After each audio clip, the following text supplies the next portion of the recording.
지난주 종암동 연합부흥회에 강사로 오신 분은 평신도 한 감리교회 권사님이셨습니다. 그런데 이분은 예전에 아침에 일어나면 손이 떨려서 밥도 먹을 수 없고 글도 쓸 수 없고 전화도 할 수 없었던 모양입니다. 그런데 매우 신기하게도 소주 큰 병으로 한 병을 들이키고 나면 손이 떨리는 것이 멈췄다고 합니다. 그러다가 감동을 받으면 소주 한 박스를 통째로 먹게 되었다고 합니다. 그리고 친구들을 만나면 짬뽕 그릇에다가 고량주라는 40도가 넘는 그 술을 들이붓고 한꺼번에 들이키게 되면 세상 모두를 얻은 것 같이 매우 기뻤다고 합니다. 이런 것을 알코올 중독이라고 합니다. 오늘날 우리가 살고 있는 세대는 많은 중독자들, 이전 세대에서 찾아볼 수 없었던 많은 중독이 일어나고 있습니다.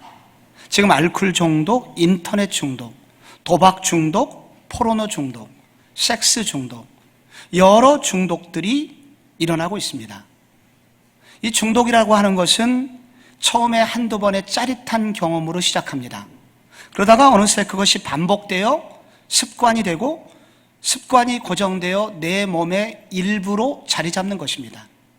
나중에는 내가 그것을 억제하고 하기 싫다고 하여도 자동적으로 나도 모르게 어느새 그 일을 해야만 하고 할 수밖에 없는 지경에 이르게 되는 것이죠. 그것이 내 생각을 지배하고 내 마음을 지배하고 몸을 지배하게 만드는 것입니다. 이런 사람의 결국은 무엇입니까? 그 사람의 인생이 파괴되고 그의 가정을 지옥으로 만들어 버리게 됩니다. 반대로 좋은 곳에 빠지는 분들, 중독된 분들도 있습니다.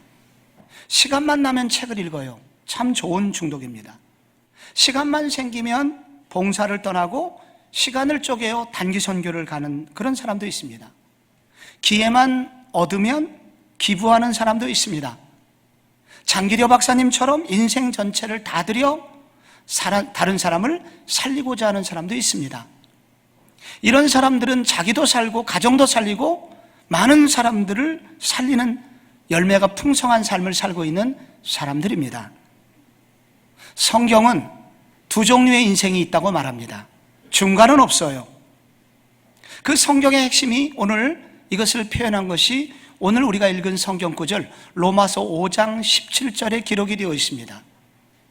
여기에 색이 다르게 표현된 두 부분이 있습니다. 여기 사망이 그 한 사람을 통하여 왕노릇하였다는 장면이 나오고 또한 뒷부분에 생명 안에서 왕노릇한다는 또 한 종류의 인생이 나옵니다. 사망이 왕노릇하는 인생, 생명이 왕노릇하는 인생이 있다는 것입니다. 이 왕노릇이라고 하는 것이 번역이 딱 들이맞지는 않습니다.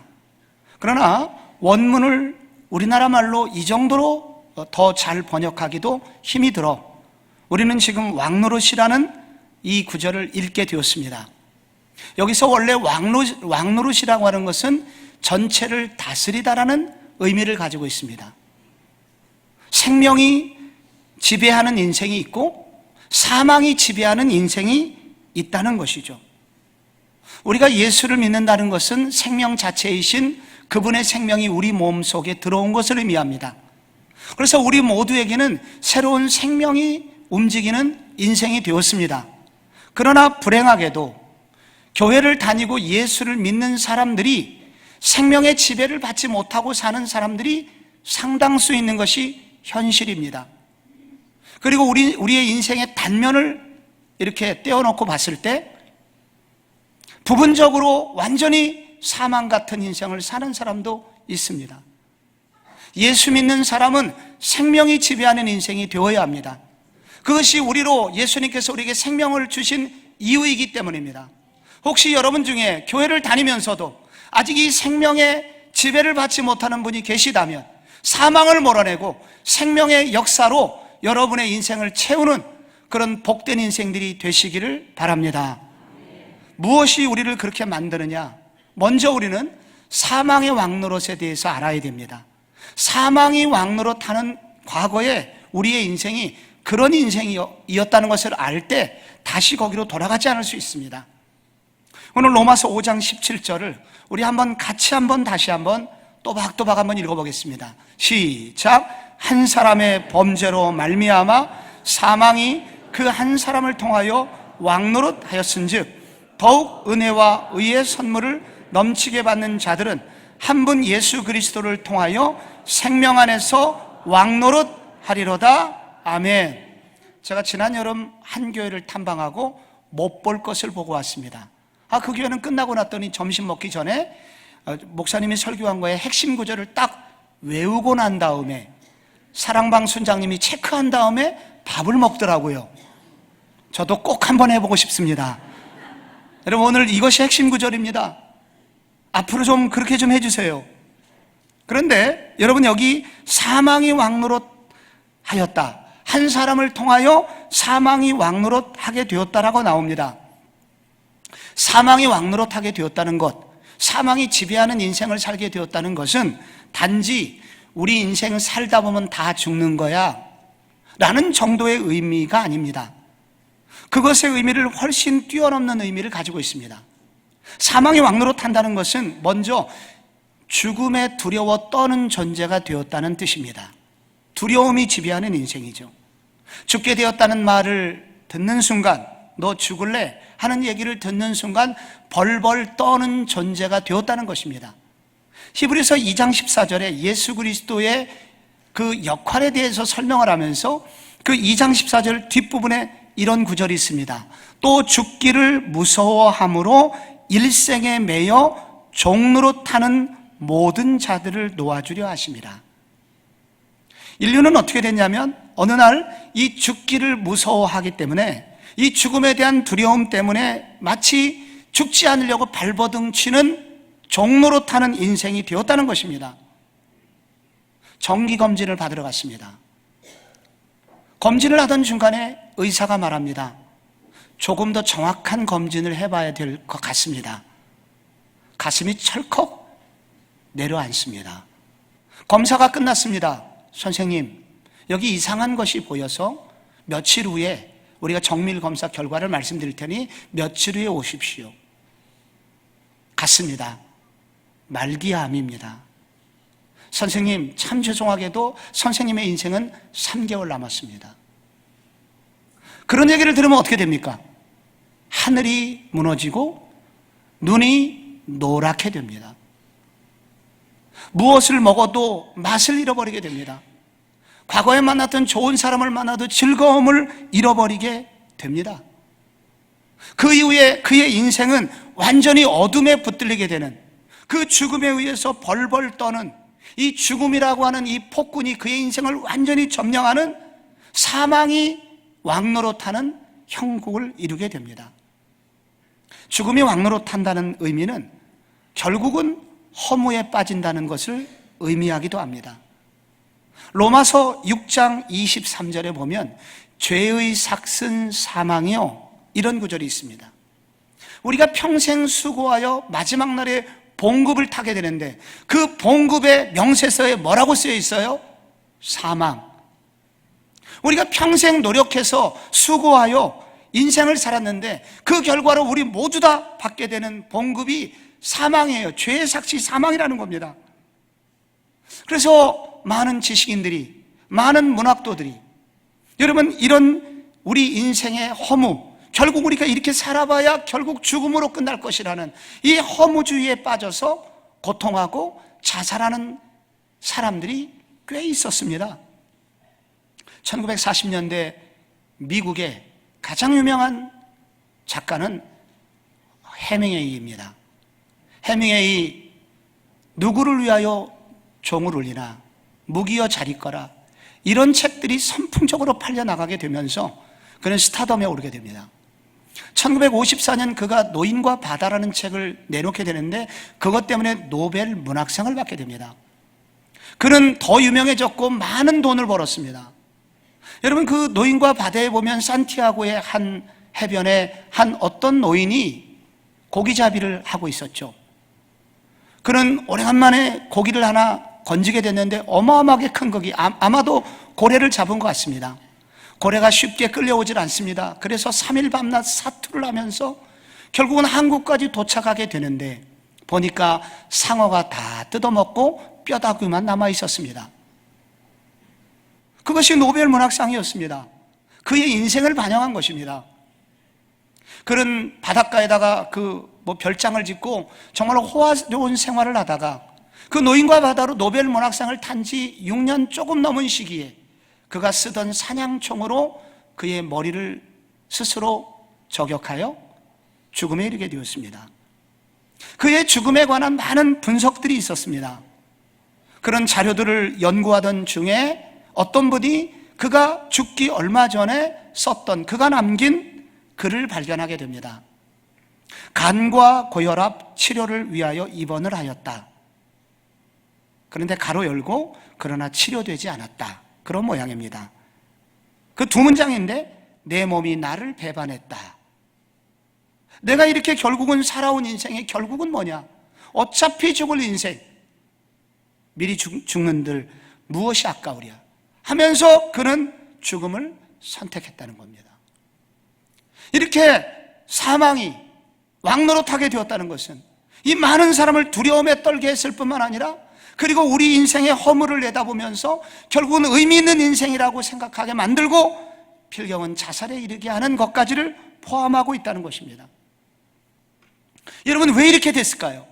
왜 온 인류에 이렇게 사망이 왕노릇하는 이런 가슴 아픈 일, 온 세상이 눈물바다가 되게 된 사망이 왕노릇하게 된 이유가 무엇입니까? 성경은 두 가지를 말합니다. 오늘 성경은 두 가지를 말합니다. 먼저는 죄 때문입니다. 오늘 한 사람을 통하여 사망이 왔다고 했습니다. 아담 한 사람의 죄 때문에 결국 이런 사망이 왔다는 것입니다. 아담의 죄는 무엇입니까? 피조물은 하나님 안에서만 행복할 수 있는데 이 피조물된 아담이 하나님의 말씀을 어겼다는 것입니다. 하나님 두기를 거절했다는 것입니다. 하나님 말씀을 외면하고 사단의 뜻을 따랐다는 것입니다. 이것이 죄입니다. 죄의 본질은 하나님을 떠나는 것입니다.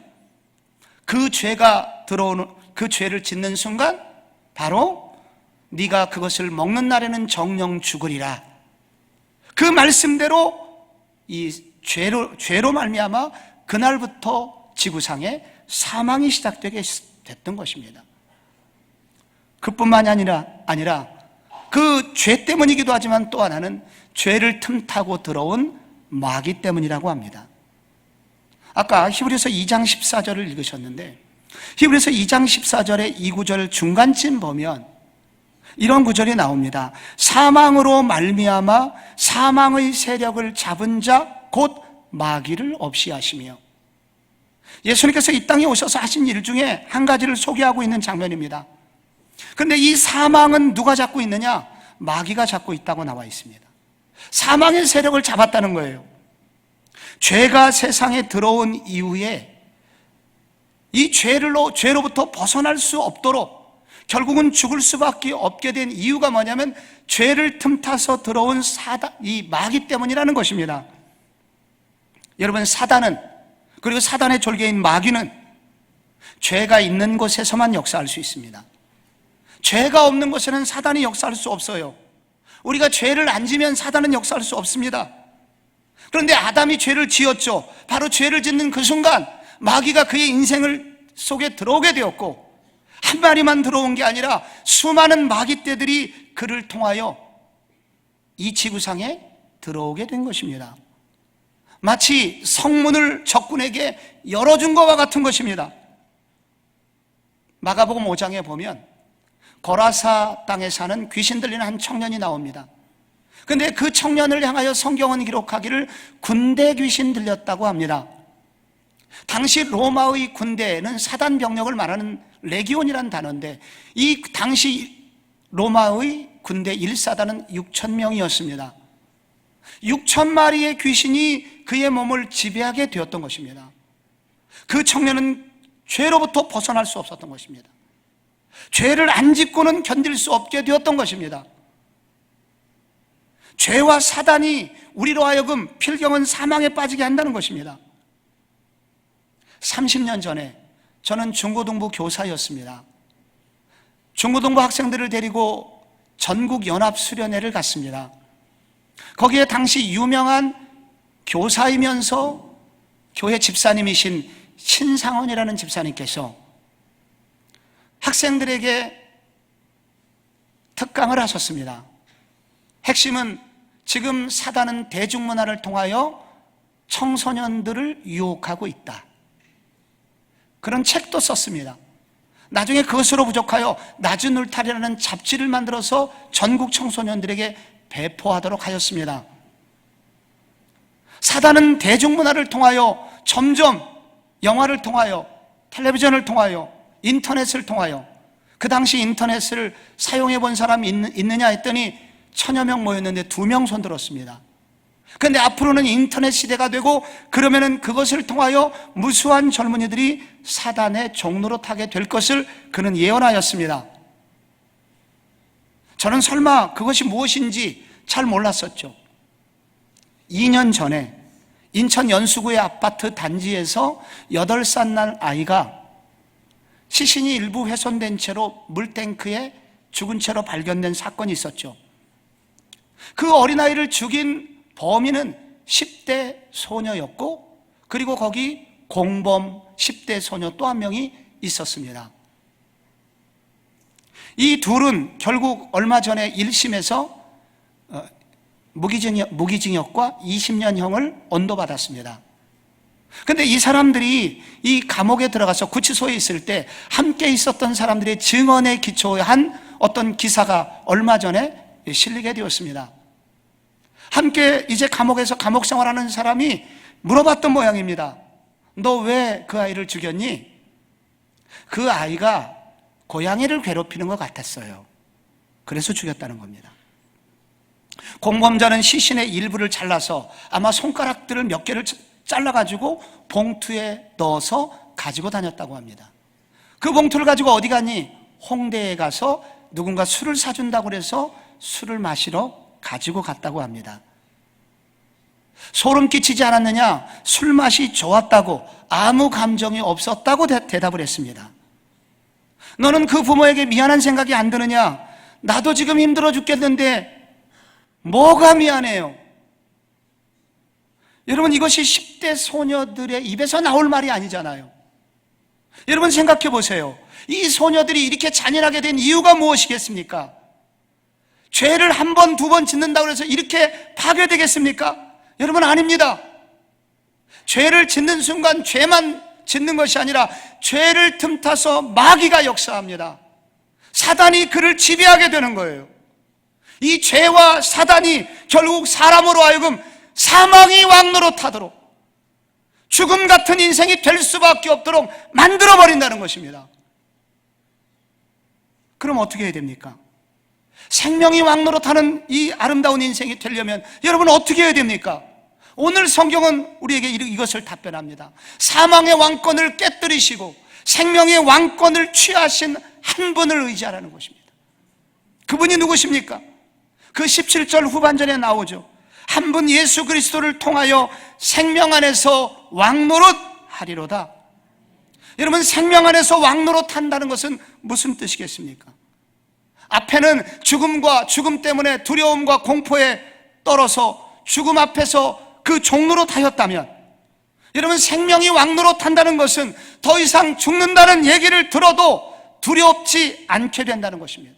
너 죽게 될 거야, 이런 말을 듣고도 공포를 느끼지 않는 사람들이 생기기 시작했습니다. 사도행전 7장에 그런 인물이 한 명 소개가 됩니다. 스데반 집사입니다. 그는 복음을 전하다가 끌려갔고 결국은 투석형으로 이렇게 돌에 맞으면서 죽어가고 있었습니다.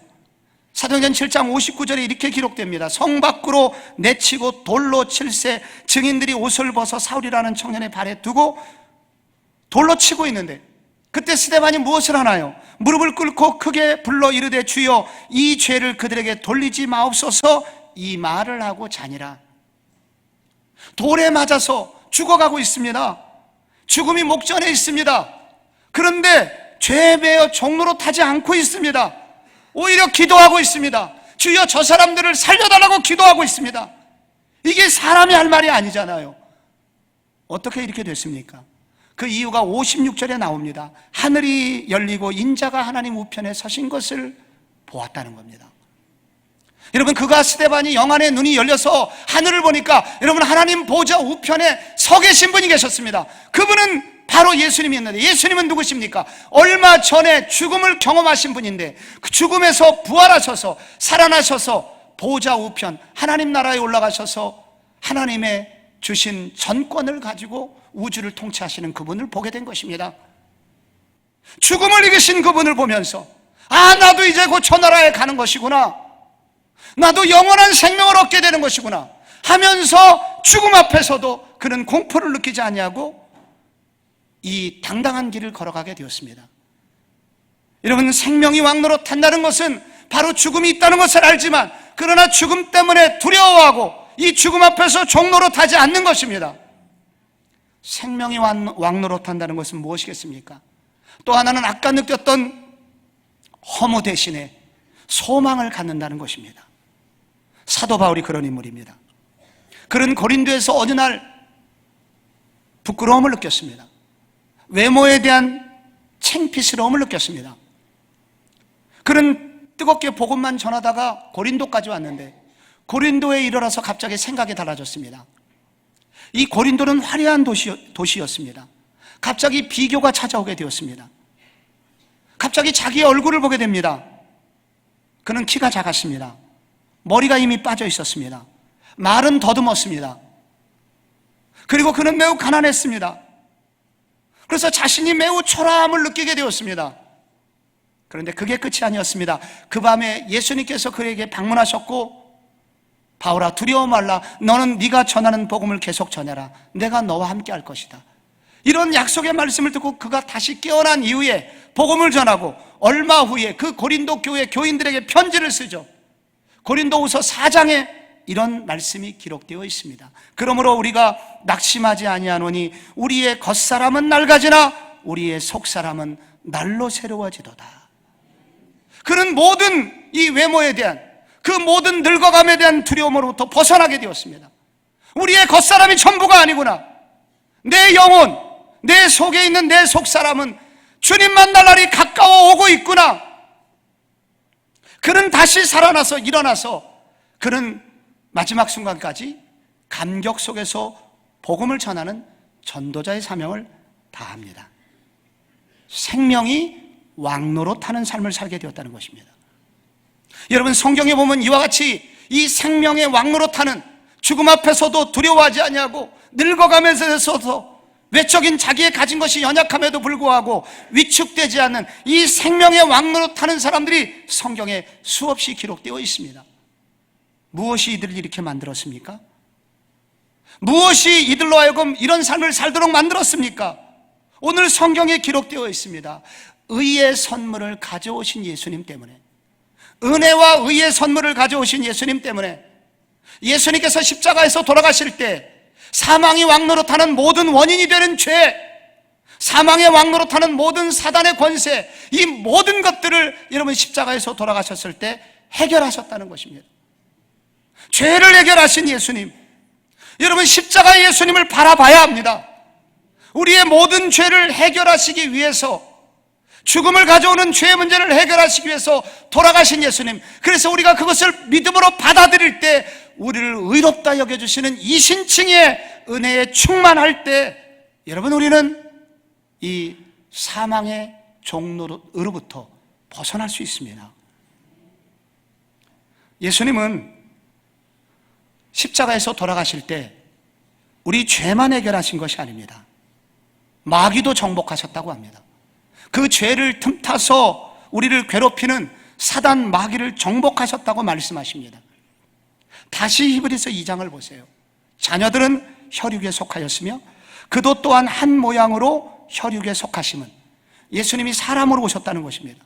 오셔서 하신 일이 이거예요. 사망으로 말미암아 사망의 세력을 잡은 자 곧 마귀를 멸하시며, 예수님이 마귀를 멸하셨다고 합니다. 여기서 멸하셨다는 단어는 완전히 없앴다는 뜻은 아닙니다. 못쓰게 만들었다는 뜻입니다. 그의 기능을 완전히 못쓰게 만들었어요. 성도를 두렵게 하고 성도를 죄의 종로로 타도록 부추기는 마귀의 목을 부러뜨리셨습니다. 그래서 마귀를 반신불수 만들었어요. 완전히 멸망하진 않았지만은 이제 마지막 날에는 완전히 멸망을 받게 될 것입니다. 그래서 이 마귀를 우리 예수님께서 십자가에서 돌아가실 때 멸하셨기 때문에, 마귀를 반신불수로 만들었기 때문에 하나님은 성도에게 마귀를 이길 권세를 주셨다고 말씀하십니다. 요한일서 5장 18절을 보세요. 하나님께로부터 난 자는 다 범죄하지 아니하는 줄을 우리가 아노라. 하나님께로부터 나신 자가 그를 지키심에 악한 자가 그를 만지지도 못하느니라. 예수 믿는 모든 사람들을 우리 주님이 지키시고 계시기 때문에 여러분, 이 사단이 우리를 결코 범할 수가 없게 만드셨다는 것입니다. 그러므로 여러분, 우리가 할 일이 있습니다. 야고보가 우리에게 도전했던 것처럼 마귀를 대적하라, 그리하면 피하리라. 여러분, 우리가 예수 그리스도의 이름으로 마귀를 대적하고 마귀를 무찌르고 그렇게 할 때 여러분, 마귀는 결코 성도를 사망의 그늘 앞에 가둘 수 없게 되었습니다. 믿으시기를 바랍니다. 그 결과 최종적으로 우리의 신분이 어떻게 변화되었는가? 마태복음 25장 보면 이런 말씀 나옵니다. 그때에 임금이 그 오른편에 있는 자들에게 이르시되, 내 아버지께 복받을 자들이여, 나와 창세로부터 너희를 위하여 예비한 나라를 상속하라. 여러분, 우리 성도는 어떤 존재들이냐? 아버지께 복받은 자들입니다. 우리는 어떻게 됩니까? 이제 곧 창세로부터 예비한 나라, 그 나라는 어떤 나라입니까? 천국입니다. 영원한 나라입니다. 생명이 다스리는 나라, 생명이 끝까지 살아있는 나라. 여러분, 그 영원한 나라를 하나님께서 우리에게 상속으로 주시겠다고 약속하셨습니다. 우리 모두는 그런 존재입니다. 여러분, 우리 예수님께서 십자가에서 돌아가신 그 사건을 기억하십시오. 그분이 우리의 대표자가 되셔서 우리의 사망의 원인이 되는 죄도 없애주시고 사단도 멸해주시고 결국 우리를 그 나라를 받게 하도록 인도해 주실 것입니다. 그러므로 우리는 생명의 왕노릇하는 모든 자격을 얻게 된 것입니다. 그렇다면 성도 여러분, 이제 우리는 어떻게 살아야 되겠습니까? 여러분, 이 말씀을 들은 여러분, 여러분의 인생 앞으로 어떻게 설계하시겠습니까? 저는 여러분에게 이렇게 권면드리고 싶어요. 어떤 어둠의 그늘도 여러분을 두려워하지 못하도록 만드셔야 합니다. 성도에게 주신 이 놀라운 특권, 성도가 가진 이 놀라운 이 생명의 왕노릇하는 권세, 모든 것을 주셨으니 여러분, 어떤 죽음과 어떤 두려움과 어떤 이런 그림자, 그늘도 여러분을 다스리지 못하도록 여러분이 막으시고, 그리고 여러분이 그 두려움을 떨쳐내셔야 합니다. 저는 작년 여름에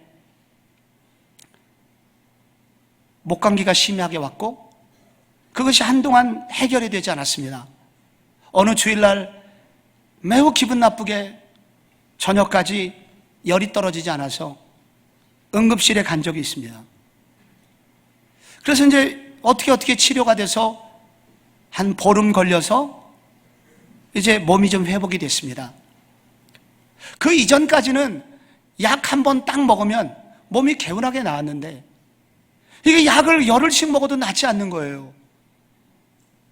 왜 이렇게 낫지 않냐고 물어봤더니 이제 그럴 나이가 되셨다고 의사께서 말씀하셨습니다. 올 봄이 됐습니다. 비슷한 증상이 또 올라왔습니다. 그래서 꽃피는 5월, 6월이 약을 먹어도 낫질 않는 거예요. 아, 내 인생도 이제는 이렇게 끝나가는구나 생각이 들었습니다. 그동안 우리 교회 교인들 자랑 하나가 있었다면 우리 교회 목사님 청년 같다는 얘기했는데 이제 나는 이제 청년도 아니고 이제 드디어 나도 늙어가는구나, 낙심이 저를 찾아왔었습니다. 그런데 지난 몇 달 전이죠?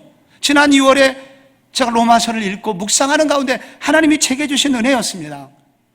어떤 생각을 하나님이 주셨냐면, 아, 내게는 이제 주님 만날 날이 가까이 오고 있구나.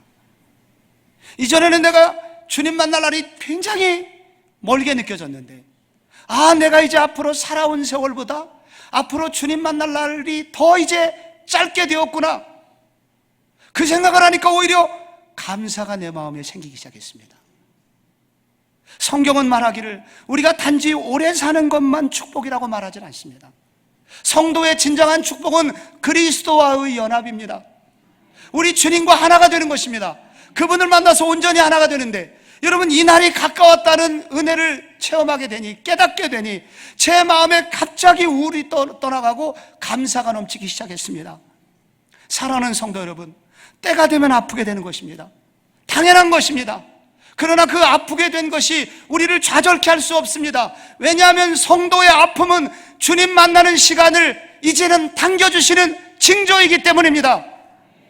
여러분, 계속해서 여러분 AI처럼 인공지능이 와갖고 우리 몸이 로봇 팔뚝처럼 여러분의 온몸이 건강한 게 축복이 아니라고 성경은 말합니다.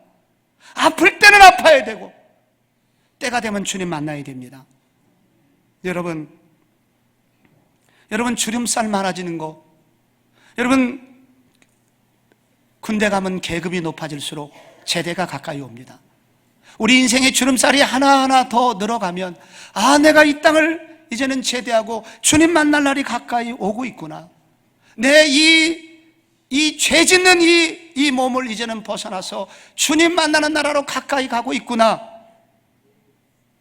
여러분의 몸을 건강을 위해서, 그리고 우리의 몸을 하나님 나라에서 요긴하게 봉사하기 위해서 내 몸을 잘 살피고 돌봐야 되는 거 당연한 이치이지만, 그런 어떤 이유 때문에 여러분을 어렵게 하고 여러분이 힘들어졌다고 해서 여러분 두려움이, 좌절이 여러분에게 자리 잡지 않도록 이 생명이 왕노릇하는 이 은혜를 주신 주님을 바라보면서 모든 우울함과 두려움과 그리고 염려를 떨쳐버리시는 믿음이 여러분 안에 있기를 축원합니다. 여러분, 성경은 또 하나, 우리가 어떻게 살아야 되겠습니까? 우리의 육체까지도 생명이 왕노릇하도록 기도하셔야 됩니다. 여러분, 우리 중에는 간혹 우리 힘으로 도저히 고칠 수 없는 질병을 앓고 있는 분이 있습니다. 우리 집안에 그런 분들이 계십니다. 그런데 생명이 왕노릇하도록 역사하신다는 뜻은 무엇인가? 지금도 의사가 고칠 수 없는 질병을 우리 주님이 개입하셔서 고칠 수 있다는 뜻이기도 합니다. 로마서 8장에 보면 예수를 죽은 자 가운데서 살리신 이의 영이 너희 안에 거하시면 예수를 죽은 자 가운데서 살리신 이가 너희 안에 거하시는 그의 영으로 말미암아 너희 죽을 몸도 살리시리라 약속하셨습니다. 이 하나님이 우리 안에, 삼위일체 하나님이 우리 안에 계시기 때문에, 생명이 왕노릇해서 그분이 다스리시기 때문에 그 영향력이 얼마나 큰지, 심지어 죽어가는 몸도 살리고 앞으로 죽음 이후에 다시 우리를 깨어나게 하셔서 영원한 천국으로 인도할 수 있는 그 강력한 힘이 우리 안에 있다는 것입니다. 그러므로 성도 여러분, 여러분에게 어려움이 있습니까? 여러분에게 죽을 몸과 같은 역경을 당하고 계신 분이 계십니까? 생명이 왕노릇하도록 우리에게 은혜를 주신 그 주님을 의지하여 기도하심으로 여러분의 몸 안에 있는 질병을 몰아내시고 생명이 왕노릇하는 은혜를 체험하시기를 바랍니다. 여러분, 죽을 몸도 살리시는 은혜가 있다면 여러분의 인생 가운데 여러분을 어렵게 하는 그 무엇이 여러분을 계속해서 고통스럽게 붙잡고 늘어질 수 있겠습니까? 예수님을 의지하십시오. 주님을 바라보십시오. 주님께 간구하십시오. 그래서 여러분 사망이 여러분을 지배하지 못하도록 예수 이름으로 쫓아내시고 생명이 왕노릇하는 복된 인생 사시기를 주 예수의 이름으로 축원합니다.